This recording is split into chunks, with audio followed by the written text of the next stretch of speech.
2025 আইপিএলে ঢাকে কাটে ইতিমধ্যে পড়ে গেছে, সেই সঙ্গে সঙ্গে পাল্লা দিয়ে চড়তে শুরু করছে সমর্থকদের উল্লাস।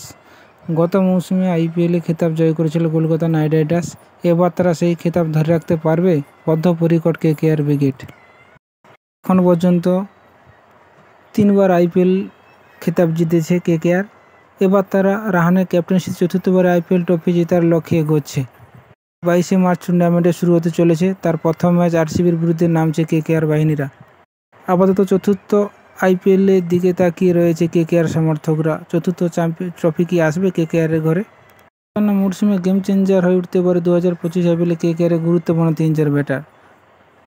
যে 3জনের ব্যাটারের নাম বলবো, এই 3জনের ব্যাটার যে কোনো সময় ম্যাচে রূপ রস গন্ধ সব কিছু পরিবর্তন করে দিতে পারে। নাম্বার 1 হলো সুনীল নারায়ণ, কেকেআরের অলরাউন্ডার ব্যাটসম্যান।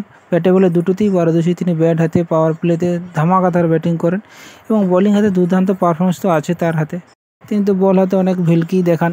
কলকাতার হয়ে অনেক বছর খেলেছেন। এবছর সুনীল নারায়ণ সেই কোনো দ্বিতীয়।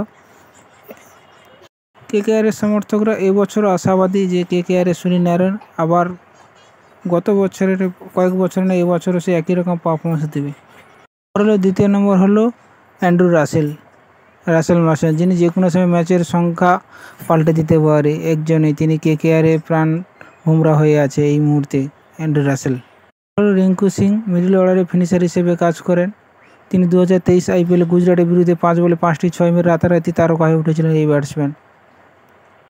মিডল অর্ডারে বিশেষভাবে ভরসা রাখছে কেকেআর। প্র্যাকটিস ম্যাচে অসাধারণ ব্যাট করেছেন রিঙ্কুর আশায় কেকেআর সমর্থকরা।